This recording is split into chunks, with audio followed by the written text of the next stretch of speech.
Bienvenue dans la rediffusion du webinaire du 22 octobre 2021 de la communauté des talents pédagogiques.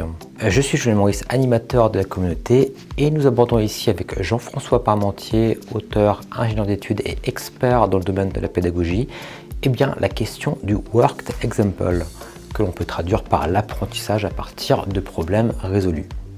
Alors, la psychologie cognitive s'est emparée de cette question depuis une trentaine d'années, et elle a démontré que l'usage habituel qui consiste à demander aux étudiants juste après le cours de résoudre une quantité importante de problèmes n'est pas efficient.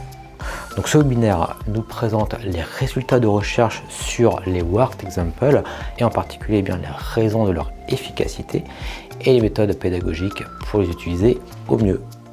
Alors pour ma part, j'ai particulièrement apprécié la simplicité de la méthode et le côté extrêmement opérationnel des explications de Jean-François. Au terme de la rediffusion, vous pouvez être en mesure vous-même d'appliquer d'ailleurs tout de suite la méthode à vos cours, par petites touches par exemple. Avant de vous laisser en compagnie de Jean-François, je précise que cette vidéo est montée et reprend les points essentiels du webinaire. Pour aller plus loin, vous pouvez également rejoindre le serveur Discord de la communauté des talents pédagogiques. C'est un excellent moyen pour garder le lien avec les membres et échanger entre les webinaires.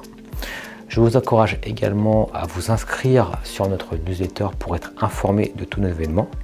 Et enfin, vous pouvez également vous créer un compte sur le site de la cartographie des talents pédagogiques, qui est un projet annexe à la communauté des talents sur lequel vous pourrez trouver de nombreuses ressources liées à la pédagogie.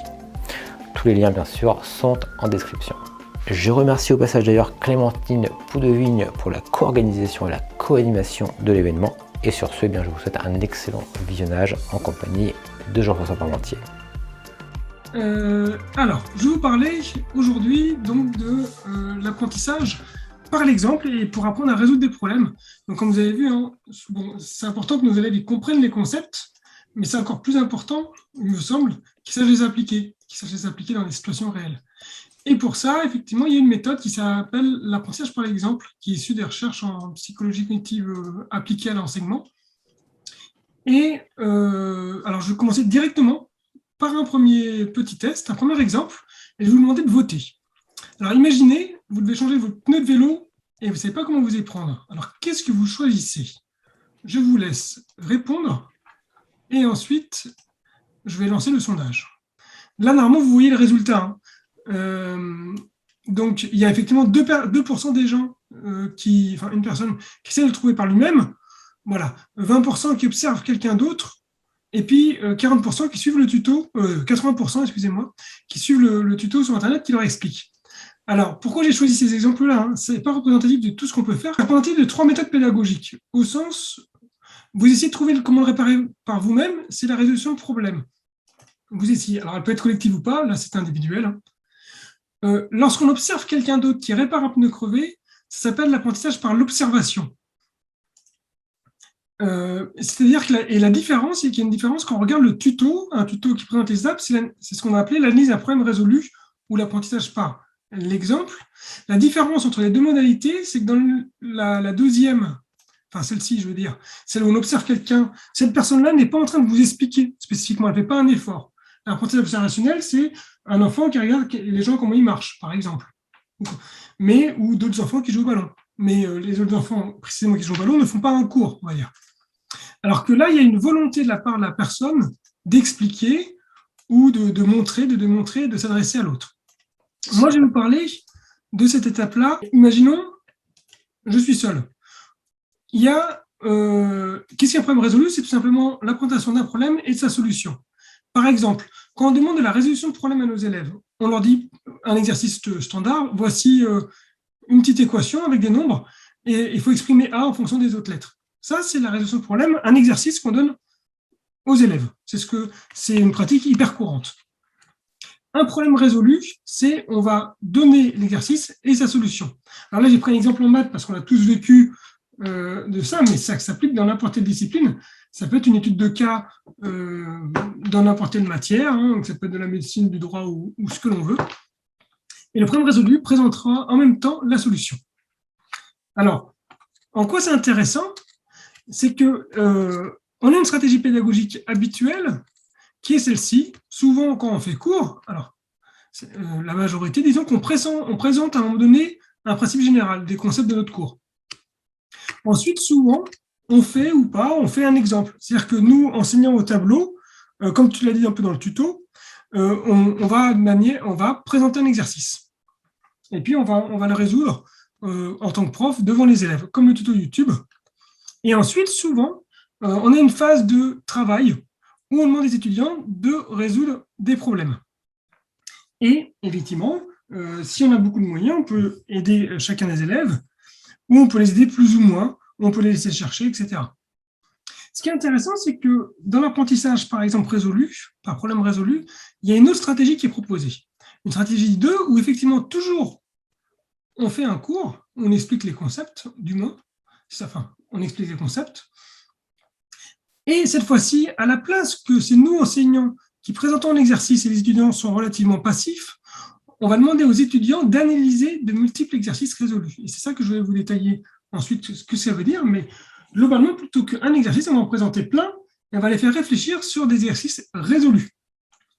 Et ensuite, on va demander aux étudiants de travailler sur des problèmes à résoudre par eux-mêmes, qu'on pourra ensuite guider et accompagner aussi.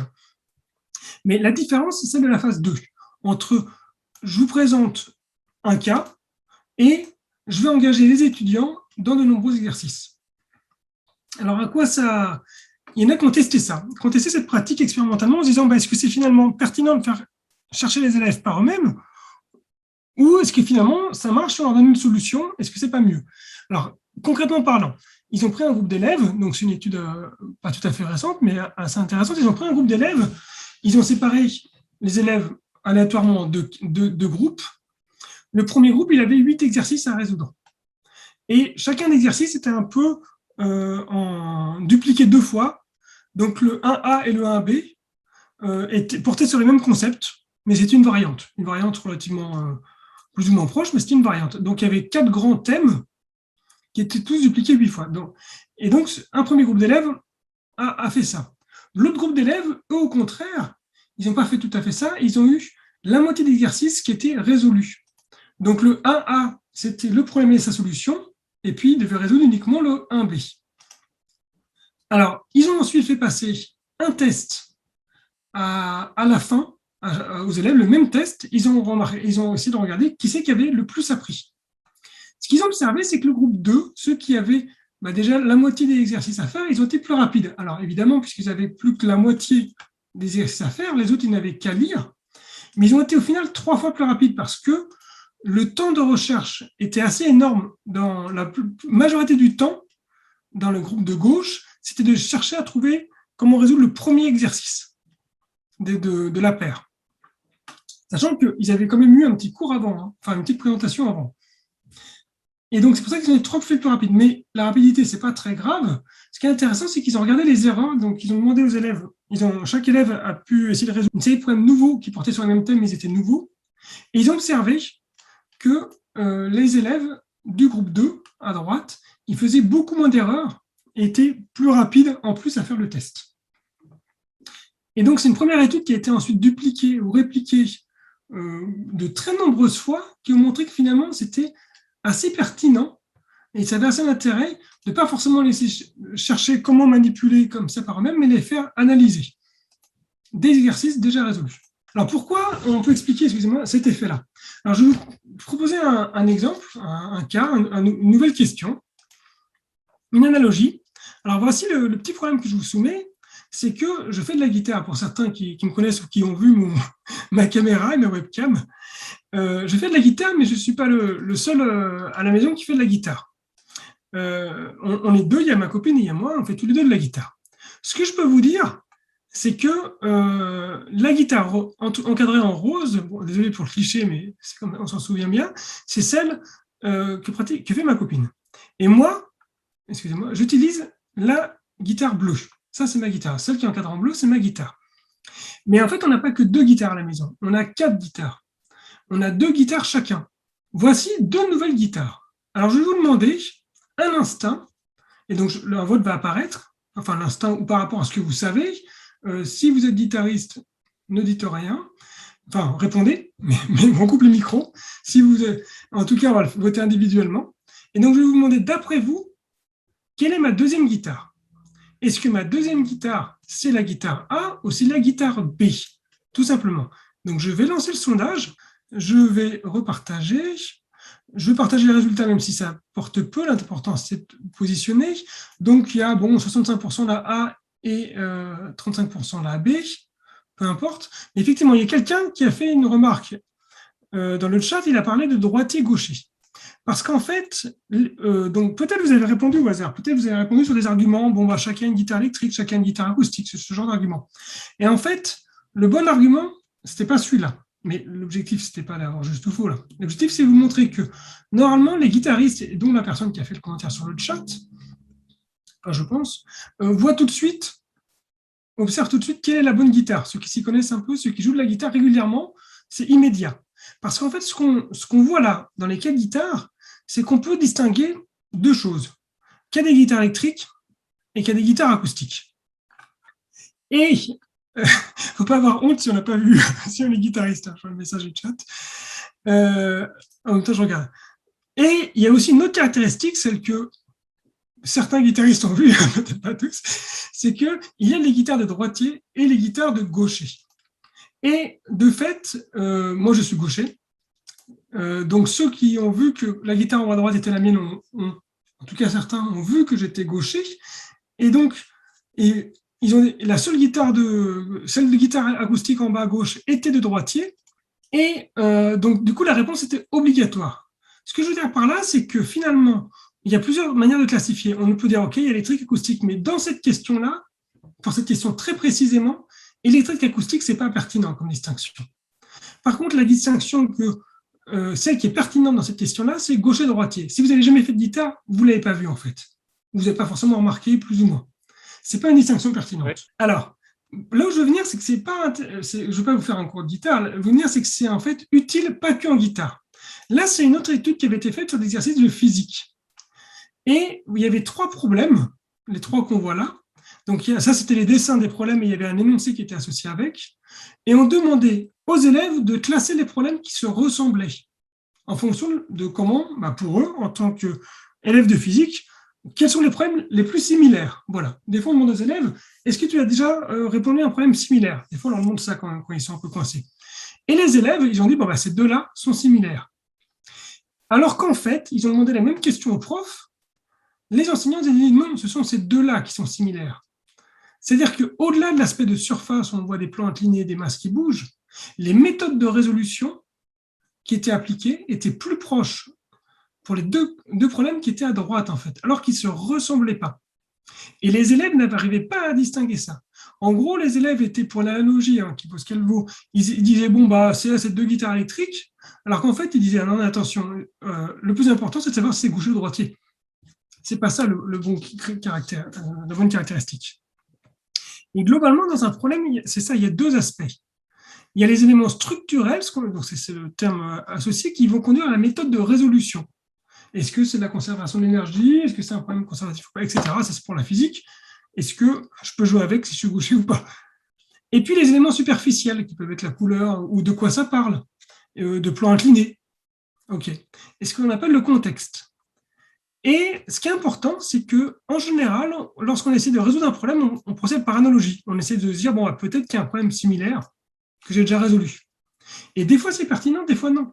C'est pertinent lorsqu'on utilise les bonnes caractéristiques du problème, lorsqu'on essaie de voir, ah oui, ça, c'est un problème en fait de ce type-là. Je n'avais pas remarqué ou des fois, on met du temps à remarquer. Et donc, on doit apprendre à nos étudiants à reconnaître ces éléments structurels-là, en fait. Et ensuite, à appliquer les bonnes méthodes.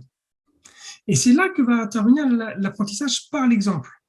C'est-à-dire que les élèves ne vont pas forcément être, au départ, capables de reconnaître ces éléments structurels par eux-mêmes. On leur a présenté les concepts, ok. Ils ont peut-être vu une fois un exercice fait par le prof, puis on va leur demander un problème. Ils ne vont pas forcément avoir à reconnaître dans le problème ce qui est structurel de ce qui est simplement de la surface, du contexte. Et pour revenir sur toutes les études qui ont comparé demander aux élèves directement de résoudre plein de problèmes versus demander aux élèves d'abord d'analyser plein de solutions, puis ensuite de résoudre des problèmes, où ils ont observé qu'effectivement, que l'analyse de solutions, donc tout ça, ça dépendait de la compétence de l'élève, donc dès qu'on leur explique le cours, ils sont tout à gauche, a priori, ils ne savent pas, puisque c'est nouveau ce qu'on leur explique. Et au fur et à mesure de leur montée en compétences, au départ, il est plus pertinent de leur faire analyser des exemples résolus pour qu'ils comprennent comment analyser la situation, quand est-ce qu'on applique telle méthode. Donc, on va leur faire, par exemple, comparer des exemples, en leur disant pourquoi dans ce cas-là, c'est comme ci, pourquoi dans ce cas-là, c'est comme ça. Et ensuite, une fois qu'ils auront bien compris comment analyser la situation et dans quel cas utiliser les bonnes méthodes, on va leur faire pratiquer. Leur faire pratiquer sur des nouveaux problèmes. Et là, ils vont s'entraîner à appliquer les bonnes méthodes, à bien voir. Ils s'entraînent, ils étendent l'usage. En fait, ils automatisent et ça devient de plus en plus fluide. Donc, le premier cas, c'est vraiment quoi et quand. Et donc, mais c'est quand même essentiel de faire la résolution de problème ensuite. Mais au départ, c'est mieux d'analyser l'exemple. Concrètement, si je vous explique comment jouer au Go, si vous n'avez jamais fait de Go, eh ben, il ne faudrait pas que même s'il y a 4 règles dans le Go, à peu près, ça s'explique très vite. Par contre, pour apprendre à jouer, c'est extrêmement compliqué. Et donc, vous dire tout de suite, allez, vas-y, fais une partie, ça ne sert à rien. Ce qui est efficace, c'est d'abord vous dire, regarde, dans telle situation, il a joué telle pierre. Pourquoi ? Voilà. Alors, j'ai pris le Go, mais ça peut être les échecs, mais on connaît souvent plus. Donc, en gros, l'analyse d'exemple est pertinente au début, ou dès que la difficulté est très grande. Mais en gros, c'est ça, c'est nouveau, hop, analyse d'exemple. Donc ça, c'était la première partie sur pourquoi, qu'est-ce qu'il y a derrière, pourquoi c'est intéressant. Maintenant, la deuxième partie, ça va être comment moi, en pratique dans mes cours, en tant qu'enseignant, en tant que formateur, comment je peux utiliser cette technique pédagogique. Donc là, je fais une synthèse de pas mal d'articles qui ont essayé de proposer des méthodes pédagogiques appliquées, et donc on a testé expérimentalement ces différentes méthodes en situation, et qu'on regardait comment ça se passait. Il y a plusieurs critères, il y a plusieurs choses importantes. Le premier, c'est le choix des exemples. Parce qu'on a vu effectivement que je présente un exemple, et puis, si j'en présente un deuxième, qui porte sur le même thème, je vais avoir des parties communes qui vont représenter les éléments structurels, et puis des parties superficielles de mes exemples, qui vont être différents. Et ce qui est important, donc là, j'en présente un troisième. Et en fait, ce que va faire l'élève, c'est qu'avec ces exemples-là, c'est à partir de là qu'il va généraliser. Et donc, dans mes choix d'exemples, au départ, il faut bien que je fasse attention que ce qui est commun à tous les exemples contiennent essentiellement des éléments structurels. Si je prends toujours le même exemple pour le même contexte, et puis si je veux expliquer un autre concept, je prends un autre contexte, il se peut qu'il y ait une mauvaise généralisation qui se passe. Donc, souvenez-vous, si je prends alors qu'est-ce que hop là, voilà, là j'avais une guitare de droitier, j'ai pris cet exemple, et imaginez, je prends une guitare de gaucher, et ça, c'est un mauvais choix d'exemple, par exemple. Puisque finalement, j'ai fait varier le contexte et la structure en même temps. Les gens vont peut-être retenir que finalement, les guitares électriques sont toutes de gaucher, les guitares acoustiques toutes de droitier. Alors, évidemment, non, puisqu'on a tous on connaît un petit peu tous le thème de la guitare. Mais si c'était un thème réellement nouveau, potentiellement, puisque j'ai fait changer les deux paramètres en même temps, je peux avoir une mauvaise généralisation chez les étudiants. Alors, moi, je vous donne un autre cas, l'accord du participe passé avec le verbe avoir. Imaginez, je présente deux exemples, donc alors ne dites rien, ni par chat, ni par oral, je vais poser une question, il y aura un sondage. Donc je présente deux exemples aux élèves. L'exemple 1, c'est le livre que j'ai acheté, et l'exemple 2, ce sont les fraises que vos amis ont mangées. Donc l'idée, c'est d'illustrer l'accord du participe passé avec le verbe avoir, c'est-à-dire que le verbe avoir s'accorde en genre et un nombre avec le COD, si seulement celui-ci passe avant le verbe. C'est ça que je vais enseigner à mes élèves, cette règle d'accord du participe passé avec le verbe avoir, imaginez. Et donc, j'ai choisi en tant que prof deux exemples. Ma question, c'est que pensez-vous de ces deux exemples ? Que pensez-vous de ces deux exemples ? Donc, est-ce que ces exemples-là sont plutôt bien choisis ou est-ce que ces exemples-là ne sont pas très bien choisis d'après vous ? Et hop là, normalement, vous voyez les résultats. Donc, il y a plus de 3/4 des gens qui ont répondu non. Et un quart qui a répondu oui. Alors, je vais vous demander, donc la bonne réponse, d'après moi, c'est non. Deuxième important, maintenant, ça va être la question de l'engagement cognitif, parce que c'est bien de présenter des exemples, mais c'est encore un peu trop nous qui présentons des exemples. Ou même si on leur fait lire, ce qu'on observe, c'est qu'un étudiant, alors je ne connais pas tous les étudiants du monde, mais ceux que j'ai vécu moi, en tout cas dans le supérieur, si on leur donne des exercices corrigés en disant, il y a les annales corrigées, aller voir, etc., soit il ne le lit pas, tout simplement, ou alors quand il le lit, si c'est un étudiant qui doit faire des concours, des choses comme ça, ou peut-être dans d'autres domaines, souvent, on observe quand même qu'il le lise relativement superficiellement, où il y a le risque qu'il croit avoir compris, Par exemple, là, il dit, ah ben c'est bon, j'ai compris, c'est j'ai mangé ou c'est le livre, enfin bon, ou je sais plus, enfin, ils peuvent se tromper, ils peuvent se tromper, et parfois, même souvent, ils n'arrivent pas forcément à généraliser l'exercice. C'est-à-dire qu'ils ont lu une correction et ils ont compris cette correction précisément. Ils n'ont pas compris les méthodes générales ou les principes derrière. Et quand ils s'attaquent à un autre problème, ils ne voient absolument pas le lien. Et donc, tout ça, c'est important. Ça va être d'arriver à engager de manière pertinente les élèves sur l'analyse des corrections. On ne va pas juste donner des corrections. Alors, juste pour terminer, excusez-moi dans mon exemple, hein, parce que c'est le coup du GPS. On vous dit tourne à droite, tourne à gauche, et puis après, vous ne savez pas y aller par vous-même. Vous n'avez pas forcément compris, vous avez suivi. Exercice 1, question 1, on fait ça. Question 2, on passe le terme à droite. Question 3, on fait ci, puis à la fin de la solution. Donc, vraiment, la technique, ça va être l'objectif, ça va être clairement de rendre efficace la lecture d'un corrigé ou d'un problème corrigé.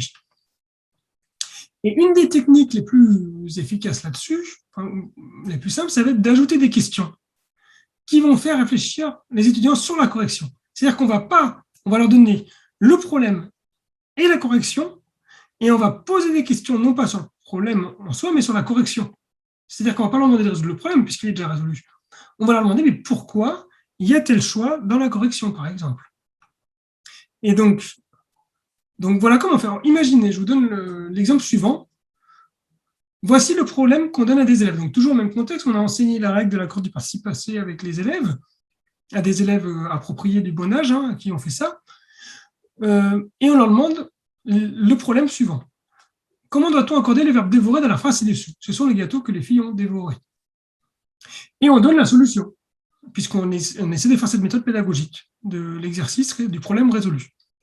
Les gâteaux étant masculin pluriel, le verbe dévorer s'accorde donc avec un ES. Voilà. Et maintenant, on va essayer d'appliquer. Donc, imaginez, vous donnez ça à vos élèves, hein, ce problème résolu et ce problème résolu, voilà, tel quel, et vous décidez d'ajouter une question qui va faire réfléchir les élèves sur la correction. Donc, il va leur faire analyser la correction. Excusez-moi. Parmi les deux propositions suivantes, lesquelles incitent les étudiants à comprendre la correction? Je vous laisse lire et je vais lancer le sondage. Si vous avez des questions, posez par le chat et ne lisez pas le chat en attendant. Pour moi, la bonne réponse, c'est la réponse B. Pourquoi le verbe dévorer s'accorde-t-il avec les gâteaux? Pourquoi? Alors, parce qu'en fait, on rappelle le contexte, le cours a été fait. Donc, le cours a été fait, la règle, ils l'ont déjà vue. La question, c'est qu'ils manipulent la règle. La question A, c'est je vous fais rester la règle. Et puis, si je pose ensuite directement la question B, la réponse 2, la question 2, c'est un peu flagrant que c'est la règle qu'on vient de me demander de réciter. L'objectif, c'est pas ça. L'objectif, c'est que les élèves, vraiment, ils analysent et ils se disent, ah, mais quelle est la règle qui a fait ça? Pourquoi c'est ES? Pourquoi, attends, il me parle du gâteau? Pourquoi il ne me parle pas des filles? Et donc là, ça va conduire l'étudiant dans son raisonnement à manipuler, ah bah oui, tiens, c'est vrai que c'est la règle de l'accord. La question, c'est est-ce qu'ils connaissent par cœur la règle? Et ça, c'est une première remarque. La question, c'est que pour pouvoir répondre correctement à la question 2, pourquoi est-ce que le verbe? Il faut se rappeler qu'il y a une règle qui n'est pas celle qui est la même que le verbe être. Et donc, ils vont se dire, c'est pas EES. Donc, ils vont aller chercher, ils vont se souvenir dans leur mémoire, soit ils le connaissent par cœur, soit ils ne le connaissent pas par cœur. Ils vont dire, attendez, peut-être que le prof nous a dit un truc avec l'histoire de verbe avoir. Et donc, ils vont aller chercher là-dedans. Donc, ça aiguille. En tout cas, la question, c'est laquelle fait vraiment analyser la correction. Celle qui fait analyser la correction, c'est la question 2. La question 1, elle peut être indépendante de toute correction. C'est-à-dire que la question, on peut la poser avant, après, on peut la poser n'importe quand. Je ne dis pas qu'elle est nulle. Je dis juste qu'elle est indépendante de toute correction. Or, la technique précisément dont je parle là, que lorsqu'on veut faire analyser la correction d'un élève, on lui fait analyser la correction. Et ensuite, il va chercher, ou il a accès dans tous les cas au support de cours, aux documents, aux règles. Là, l'idée, c'est que lorsqu'ils analysent les corrections, ce n'est pas une interro, donc ils ont vraiment toujours accès au support de cours, et ils peuvent aller la chercher. Sur les questions, imaginez, voilà un autre exemple, c'est juste pour montrer des différents exemples. Là, c'est de la physique. Le problème, c'est un problème de physique, peu importe, on demande d'histoire de force, et on donne la solution. Et on peut poser des questions comme celle-ci, tout simplement ouverte. On dit pourquoi ou quelle est la règle. Voilà une forme de question qu'on peut poser. Mais ça guide un petit peu quand même, puisqu'on a donné la réponse, ça va chercher, mais on peut guider plus les élèves. On peut leur poser des questions sous forme de QCM en fait. C'est-à-dire qu'on refait des QCM qui partent non pas sur prédiser ou essayer de résoudre le problème, mais sur essayer de comprendre essayer de comprendre la solution. Donc on peut utiliser tous les outils de vote que l'on connaît sur cette technique-là. Et là, on pose du QCM sur la correction. Et autre point, on peut aussi faire du pourquoi guidé, par exemple, ce qui est assez intéressant. Si les élèves ont beaucoup de mal à argumenter, à faire un raisonnement, eh ben on peut les guider plus encore en faisant un texte à trous. Donc on leur demande pourquoi la solution c'est celle-là, et on dirait par exemple pourquoi est-ce que on accorde pourquoi l'histoire des gâteaux là, on pourrait dire le verbe est le verbe avoir, souligner un truc, il faut donc l'accorder avec le et comme le machin, enfin voilà, on pourrait faire quelque chose comme ça en fait, un texte à trous. Et autre technique, c'est la comparaison d'exemples. C'était pour terminer, vous voyez, si on revient les guitares, il y avait 4 cas, droitier, gaucher, etc. Et l'idée, c'était de poser des questions, cette fois-ci, non pas sur un seul exemple résolu, mais sur deux exemples, sur deux problèmes résolus en même temps. C'est-à-dire que je présentais 2 cas et je leur demandais pourquoi ces 2 cas sont différents. Par exemple, quelles sont les caractéristiques spécifiques des 2 problèmes qui conduisent à l'utilisation de méthodes de résolution différentes. Typiquement, il y en avait un avec le verbe être, l'autre avec le verbe avoir, et on va dire pourquoi dans un cas j'ai accordé avec le sujet, pourquoi dans l'autre cas j'ai accordé avec le COD. Exemple en informatique, par exemple, j'ai le même problème, on doit déterminer si le nombre 7 est présent dans la liste. Le problème de droite détermine si le nombre de 7 est présent dans la liste, et le problème de gauche il fait autre chose. Question, pourquoi dans le programme de gauche j'utilisais la boucle for, alors que dans le programme de droite j'utilisais la boucle while. Plutôt que leur demander d'écrire le programme qui fait ci ou qui fait ça, comme on fait sur l'informatique, on leur donne 2 programmes résolus et on leur demande de les comparer entre eux. Et on peut faire d'autres choses. Pourquoi dans ces 2 cas c'est pareil? Pourquoi c'est 2 guitares? On donne 2 cas. Pourquoi est-ce qu'une méthode est plus adaptée? Là j'ai 2 exemples de résolution. Pourquoi est-ce que la méthode de droite est plus pratique que la méthode de gauche est préférable? Oui, toujours l'exemple avec les guitares. Voilà. Ça, c'est un exemple. J'ai donc 2 solutions. Pourquoi est-ce que c'est plus préférable de faire comme la méthode de Chaneka à gauche, excusez-moi, de multiplier par 16? Là, les 2 sont valables. On demande juste pourquoi un est préférable. En informatique, c'est le même programme. Enfin, l'objectif, les 2 programmes font la même chose, mais la solution de droite est préférable. C'est mieux de prendre une boucle while qu'une boucle for. Pourquoi? Voilà. Bon, est-ce qu'il y en a parce qu'on parcourt toute la liste, etc. Mais on leur fait demander, donc cette fois-ci, des problèmes appartiennent à la même catégorie, ils ont la même manière d'être, on peut les résoudre de manière différente, mais quelle méthode est plus efficace? Alors que tout à l'heure, c'est des problèmes qui n'utilisaient pas les mêmes principes. Et donc, on posait la question à pourquoi on doit changer de méthode de résolution. Des petits trucs en pratique. Vous avez un TD, bon, vous pouvez faire ça, un problème résolu, un problème à résoudre, sur un concept 1, enfin un TD, donc un travail de groupe avec vos élèves. Et l'exemple résolu, vous posez des questions. Et ensuite, ils ont un problème à résoudre tout seuls, cette fois-ci. Donc, vous faites un premier exercice résolu sur lequel vous posez une question, et puis un autre à résoudre. Et puis, si vous avez un deuxième thème, vous pouvez faire ça. C'est quand même bien d'en faire plusieurs, des exercices résolus, mais si vous êtes en cours de temps. Autre solution, pareil, cette fois-ci, vous utilisez de la comparaison de cas. Donc, vous avez 2 problèmes résolus, et vous posez une question de comparaison. Et ensuite, ils résolvent un problème. Parce qu'on sait que quand leurs compétences augmentent, c'est mieux qu'ils résolvent des problèmes. Alors peut-être que leurs compétences ne seront pas suffisantes pour qu'ils résolvent par eux-mêmes, mais dans ce cas, on pourrait rajouter encore des situations. Mais voilà. Mais voilà ce qu'on peut faire concrètement en TD. Et si vous avez des étudiants très à l'aise, alors eux, vous leur faites directement la résolution de problème. Si vous voyez que certains étudiants n'ont pas besoin d'analyser les exemples, ils y arriveront. Vous pouvez faire directement. Et au contraire, si vous voyez que des étudiants ont beaucoup de mal, à la place que le 1C, vous le faites à résoudre, vous le faites analyser. Donc ça va être au ressenti, au feeling. Et la question, c'est à quel moment l'élève est capable, alors c'est la question que je posais là, la question, c'est-à-dire à quel moment l'élève est capable de résoudre le problème de la bonne manière. C'est-à-dire en voyant bien les concepts et en utilisant les bonnes méthodes. S'il n'est pas capable, on se dit qu'on lui fait un problème résolu. Si on se dit qu'il est capable maintenant d'utiliser les bonnes méthodes pour les bonnes raisons, on leur fait des problèmes à résoudre. Et voilà. Donc, pour terminer, ce qui est plus efficace, après avoir présenté les concepts, on fasse résoudre aux étudiants ou analyser, on fasse analyser aux étudiants activement de multiples exercices résolus. Et pas juste, on présente un exemple en cours et puis on se dit que c'est bon. Mais vraiment, rajouter cette phase-là où c'est eux qui sont en situation d'analyse. Merci pour votre attention. Et voilà, c'est terminé pour la présentation globale. Alors, je précise que vous pouvez nous rejoindre en live pour participer également aux échanges qui sont en général passionnants et permettent finalement d'aller beaucoup plus loin. Alors, nous organisons également un after show en général qui permet d'échanger encore plus librement après le webinaire.